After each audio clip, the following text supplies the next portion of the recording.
என் குருநாதர் எழுத்து சித்தர் பாலகுமாரன் சார் அவர்களை மனதார வணங்கிவிட்டு உங்களுடன் பேச தொடங்குகிறேன்.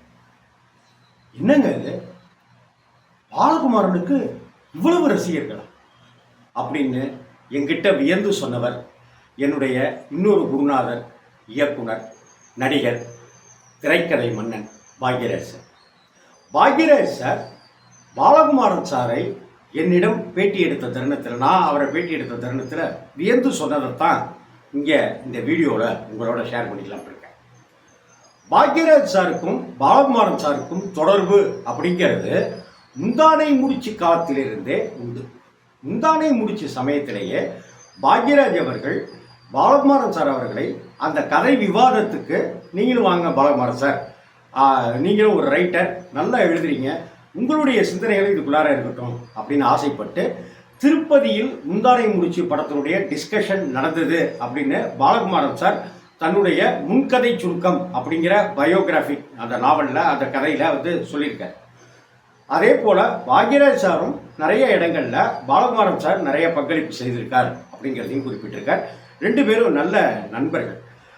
ஒரு கட்டத்தில் பாலகுமாரன் சார் பாக்யராஜ் சாருடைய படங்களுக்கெல்லாம் தொடர்ந்து டிஸ்கஷனில் போனதும், அதே போல் கமலஹாசனுடைய படங்களுக்கும் டிஸ்கஷன் போனதும் நிறைய பேருக்கு தெரிந்திருக்க வாய்ப்பு இல்லை. சினிமாவுக்குள்ளார போகணும் அப்படின்னு முடிவெடுத்த சமயத்தில் பாக்யராஜ் சார் நீங்கள் எங்கிட்ட வாங்கலேன் அப்படின்னு கூப்பிடுறாரு. அதே போல் யார்கிட்ட போகிறது அப்படின்னு தெரியாமல் இருந்த சமயத்தில் பாலச்சந்தர் சார்கிட்ட பாலகுமாரன் சார் உதவி இயக்குனராக இருந்தாருங்கிறது இதில் சிந்து பைரவி திரைப்படத்திலையும் புன்னகை மன்னன் திரைப்படத்திலையும் உதவி இயக்குனராக பாக்யராஜ் சார் பாலகுமாரன் சார் பாலச்சந்தர் சார்கிட்ட பணியாற்றினாருங்கிறதும் உங்கள்கிட்ட பகிர்ந்துக்கணும்னு ஆசைப்பட்றேன். சரி, இந்த தருணத்தில் பாலகுமாரன் சாரை பார்த்து அட இவ்வளவு ரசிகர்களா அப்படின்னு பாக்யராஜ் சார் வியந்தது எப்போதும். பாக்யராஜ் சார் எத்தனையோ வெற்றி படங்களை நமக்கு கொடுத்துருக்காரு. அந்த ஒவ்வொரு படமுமே இன்னமும் நம்ம அசை போட்டு கொண்டு இருக்கிற வகையில் ஏதோ ஒரு தாக்கத்தை நமக்குள்ளார ஏற்படுத்தி இருக்கிற படங்களை தான் பாக்யராஜ் சார் கொடுத்துருக்காரு. அந்த வகையில் இது நம்ம ஆளு அப்படிங்கிற திரைப்படத்தை நம்ம வாழ்க்கையில் மறக்கவே முடியாது. இது நம்ம ஆளு திரைப்படம் பாக்யராஜ் சார், சோபனா, குமரிமுத்து, மனோரமா, சோமயாஜுடு சார் அப்படின்னு நிறைய பேர் நடித்து ஒரு மிகப்பெரிய வெற்றியை பெற்ற படம். இன்னும் சொல்லப்போனால் காவடி சிந்து அப்படிங்கிற திரைப்படத்தில் பாக்யராஜ் சார் முதல்ல இசையமைச்சிருந்தார். ஆனால் அந்த படம் வரல. ஆனால் அந்த கேசட்டே லட்சக்கணக்கான விற்பனை அடைஞ்சிது. யாரோ சொன்னாங்க என்னன்னு அப்படின்னு பாட்டெல்லாம் பயங்கர ஹிட்டு கொடுத்துருந்தார் காவடி சிந்துல. ஆனால் இது நம்ம ஆளு அப்படிங்கிற திரைப்படம் தான் பாக்யராஜ் இசையமைத்து வந்த முதல் படம். சரி, இந்த படத்தில் பாலகுமாரன் சாருக்கு என்ன அப்படின்னாக்க, இந்த படத்தினுடைய டைரக்ஷன் மேற்பார்வை பாக்யராஜ் சார், ஆனால் டைரக்ஷன் பாலகுமாரன் சார். இது நிறைய பேருக்கு இன்னமும் தெரியாது. ஏன்னா Bhagyaraj sir hero, Bhagyaraj sir dialogue, Bhagyaraj sir தான் எல்லாமே பண்ணியிருக்காரு. அப்படிங்கிறதுல பாலகுமாரன் சார் தான் டைரக்டருங்கிறது நிறைய பேருக்கு தெரிந்திருக்க வாய்ப்பில்லை. என்னங்க தெரியாதா அப்படின்னு கேட்டிங்கனாக்க உங்ககிட்ட நான் சாரி கேட்டுக்கிறேன். ஓகே, அந்த இது நம்மாலு படத்தினுடைய படப்பிடிப்பு நடந்துகிட்டு இருக்கிற அந்த நாளில் டெய்லி பயங்கர கூட்டம் அந்த பொள்ளாச்சி பக்கத்தில் நடந்துட்டு இருக்கும்போது வர ஆரம்பிச்சிருக்கு.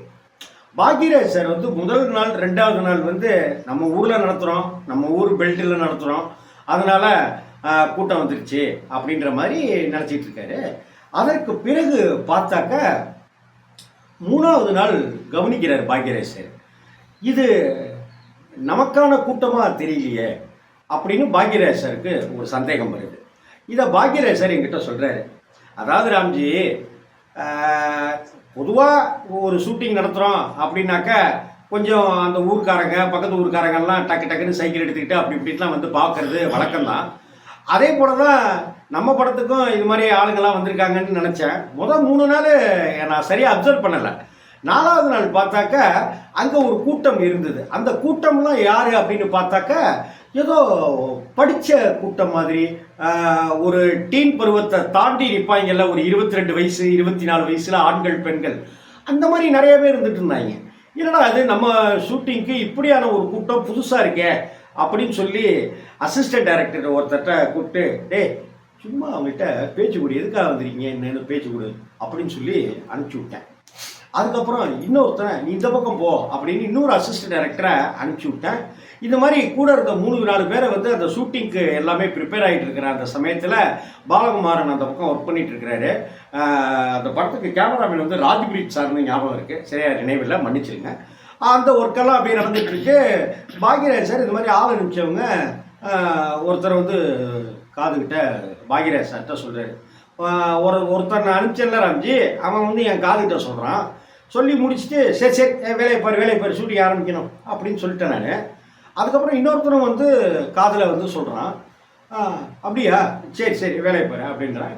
இது மாதிரி 3 பேரை நான் அனுப்பிச்சேன்னா அவங்க எல்லாருமே அப்படி தான் சொன்னாங்க. எல்லாரும் 3 பேரும் சொன்ன விஷயம் என்னன்னாக்கா, நாங்கள்லாம் பாலகுமாரன் சாரோட ரீடர்ஸு அப்படின்னு சொல்லிட்டு சொன்னாங்க.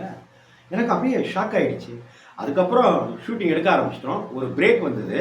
அப்போ பிரேக்கில் நானும் பாலகுமாரன் சார் எல்லாருமே உட்காந்து சாப்பிட்டுட்டு இருந்தோம்.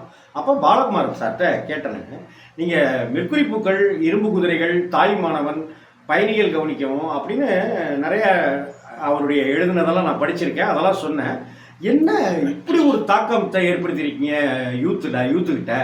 ஒரு ஆண் பெண்ணு நிறைய படித்த 22-25 வயசு பசங்கள்லாம் நிறைய பேர் இன்னைக்கு வந்திருக்காங்களே, அதுக்கெல்லாம் காரணம் பாக்யராஜோட படம் ஷூட்டிங் நடக்குதுங்கிறது இல்லை, பாலகுமாரன் இங்கே நிற்கிறாருங்கிறதுக்காக தான் வந்திருக்காங்களாம். அந்த பசங்கள்கிட்டலாம் கேட்டேன் நான். வேணும்னா ஒரு அரை மணி நேரம் நீங்கள் அந்த பசங்கள்கிட்டலாம் பேசுங்க, உங்களுக்காக தான் வந்திருக்காங்க அவங்க அப்படின்னு சொன்னேன். பாக்யராஜ் சாருடைய பெருந்தன்மையை பாருங்களேன். இல்லை நம்ம எவ்வளோ பெரிய டைரக்டரு, நம்ம இருக்கும்போது பாலகுமாரனை தேடி இப்படிலாம் வந்துட்டாங்களே அப்படின்ட்டுலாம் பாக்யராஜ் சார் நினைக்கல. ஆனால் அதே சமயத்தில் அங்கே வந்திருந்த அந்த இளைஞர்களுக்கும் பாலகுமாரன் சாருக்கும் ஒரு எழுத்து மூலமாக இருக்கிற கனெக்டிவிட்டிக்காக நீங்கள் அவங்கள்ட்ட பேசுங்க, நீங்கள் ஏதாவது 2 வார்த்தை பேசுனாக்கா அவங்களுக்கு சந்தோஷமாக இருக்கும், பேசுங்க பாலகுமாரன் அப்படின்னு சொல்லி பாக்யராஜ் சார் சொன்னார். அப்போ அடுத்த கேள்வி நான் கேட்டேன் பாலகுமாரன்ட்ட, பாலகுமாரன் சார்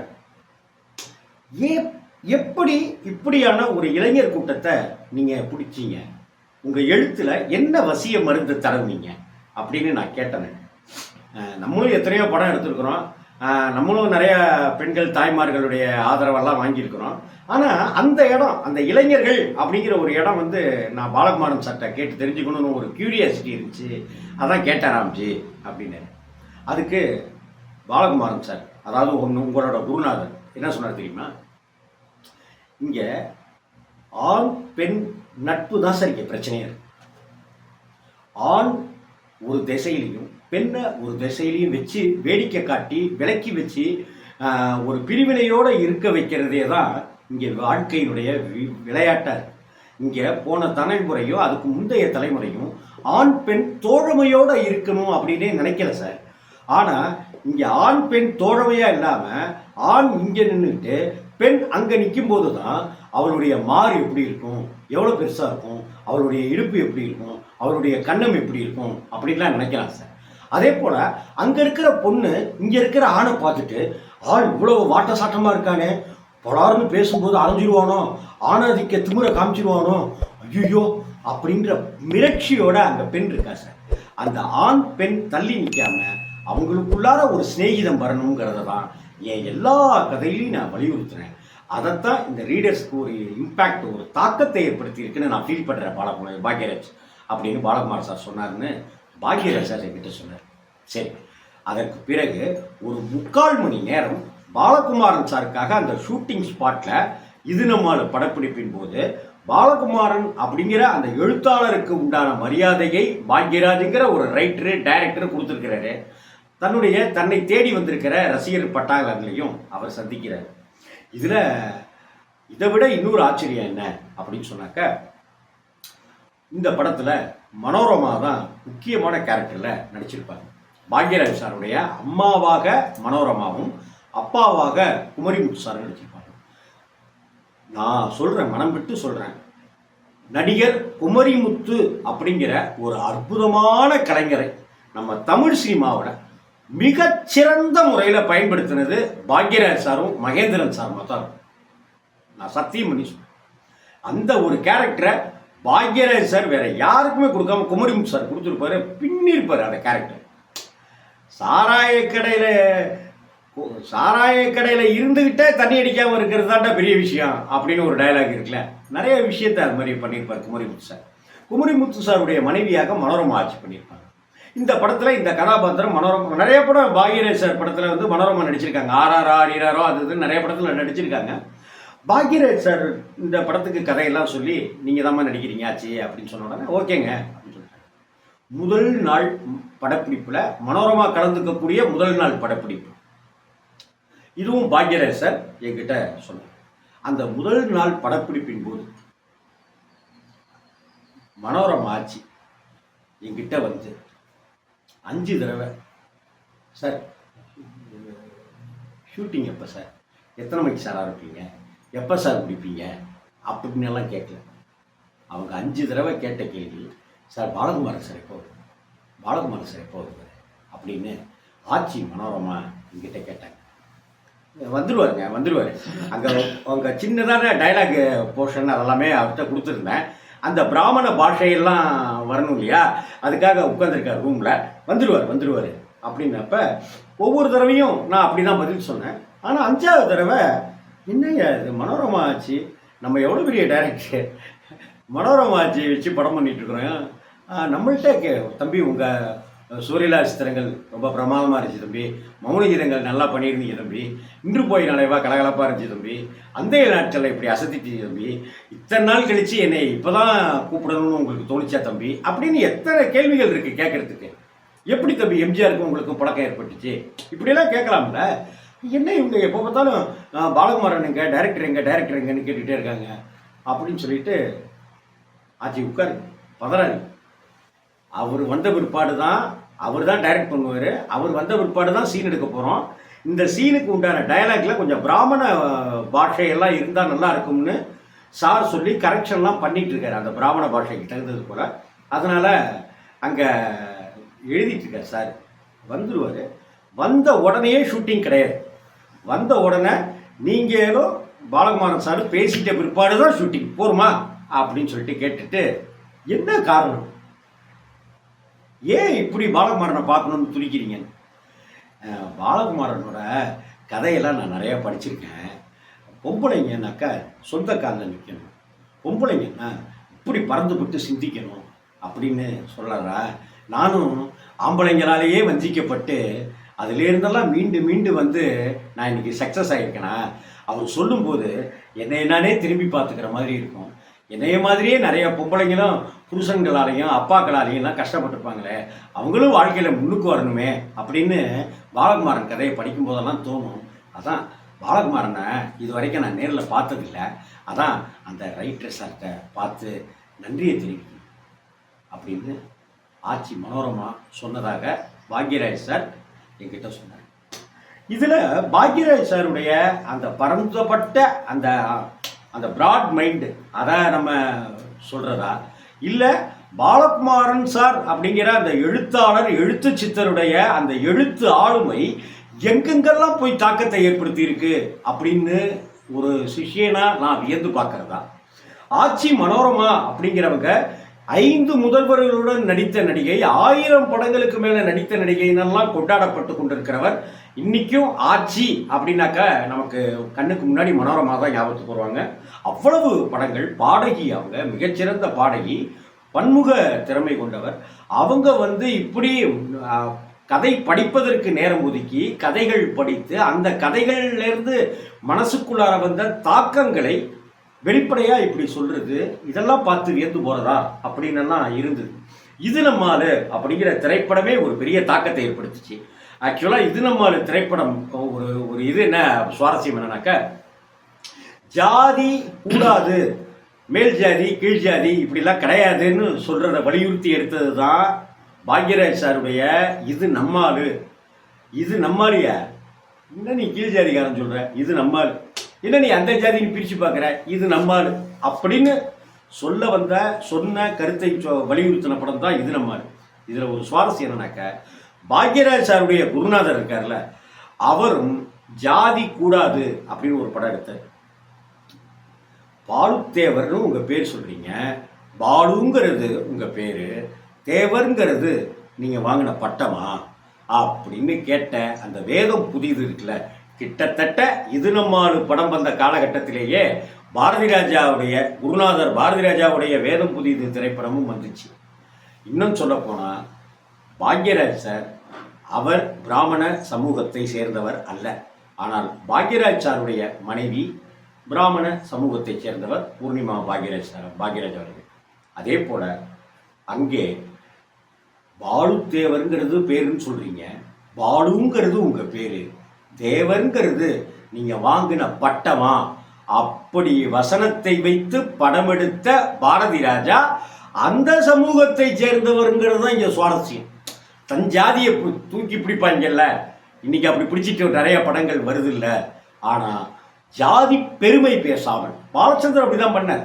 அரங்கேற்றம் படத்தில் ப்ராஸ்டியூஷனாக இருக்கிற பிரமிளாவை அங்கே ஒருத்தன் வந்திருப்பான். அந்த ஹைதராபாத்தில் நிறைய பிள்ளைங்க வருவான் இல்லை, அதில் ஒருத்தன் வந்திருப்பான். சசிகுமார்னு ஒரு நடிகர், அந்த காலத்து சசிகுமார், விஜயசாரதி அவருடைய அப்பா. அந்த சசிகுமார் வந்திருப்பான், காசு கொடுப்பான். காசு கொடுக்கும்போது ஊருக்கு போனால் அப்பா திட்டுவார் அப்படின்னோன்னா, ஓ ஆற்றுக்கு போன உடனே தோப்பனார் திட்டுவாருன்னு பயமா அப்படின்னு பிரமிளா கேட்பாங்க. உடனே சசிகுமார் பக்கத்தில் வரும், நீ பிராமண பொண்ணா அப்படின்னு கேட்பான். யார்கிட்ட? அந்த விபச்சாரி பிராஸ்டியூட் பிரமிளா, லலிதா அந்த கேரக்டர். ஆமாம், ஒரே அரைஞ்சிரும். சி, ஒரு பிராமண பெண்ணா இருந்துட்டு இந்த தொழிலை வந்து நிற்கிறிய அப்படின்னு சொல்லிட்டு அவன் போய் சட்டையை பனியன் போட்டுருப்போம், சட்டையை போடணும். அங்கே பூணூருக்கு போகும். பிரமிளா அப்படியே நடந்து வருவாங்க, சசிகுமார்கிட்ட வருவாங்க. சசிகுமார் திரும்பி பார்ப்பான். சசிகுமாருடைய தோலுக்குள்ளார கையை விட்டு அந்த பூணில் தூக்கி காமிப்பாங்க. போலேன்னு அறைவாங்க. நீ பிராமணனா அப்படின்னு கேட்பாங்க. இந்த காட்சியை வடிவமைத்த பாலச்சந்தர் அந்த சமூகத்தை சேர்ந்தவர் தாங்கிறது அப்புறம் தான் தெரியும். இன்னும் சொல்லப்போனால் அப்போல்லாம் சாதியெல்லாம் பார்த்தாலும் நம்ம படத்தெல்லாம் பார்த்து கைத்தட்டலை. இன்னைக்கு தான் அப்படி பார்த்து கைத்தட்டிட்டு இருக்கிறோம். சரி, இது நம்மால் அப்படிங்கிற திரைப்படத்தில் பாக்யராஜ் சார், பாலகுமாரன் சார், அந்த பந்தம், பாலகுமாரன் சாரை பார்ப்பதற்காகவே வந்த இளைஞர்கள் கூட்டம், ஆட்சி மனோரமாவே நான் பாலகுமாரன் சாரோட வாசகிப்பா அப்படின்னு சொன்ன விதம், இதெல்லாம் என் வாழ்க்கையில் மறக்கவே முடியாது. இது நம்மால் படம் பார்க்கும்போதெல்லாம் நிறைய அந்த படத்திலே பாலகுமாரன் சார் முதல் காட்சியில் வருவார். அந்த தேட்டரில் இதில் ஹோட்டலில் கல்லாப்பட்டியில் உட்காந்துருப்பார். என்னையா சோகரையா, என்ன சோகரை, எவ்வளவு, இதை பார்க்குறியான்னு நிறைய வாட்சை அங்கே காமிப்பார். ஸோ மறக்க முடியாத திரைப்படம், மறக்க முடியாத மாமனிதர், பறந்துபட்ட மனசுக்கு, அன்பான மனசுக்கு சொந்தக்காரர் பாக்யராஜ் சார். என் குருநாதர் பாலகுமாரன் சாரா அப்படி வியந்து சொன்னதை என் வாழ்க்கையில் ஒரு முக்கியமான தருணமாகவும் ஒரு பொன்னான ஒரு கோல்டன் மூமெண்ட்டாகவும் நான் கருதுகிறேன் நண்பர்களே. அதைத்தான் உங்கள்கிட்ட பகிர்ந்து கொள்ள ஆசைப்பட்டேன். வணக்கம்.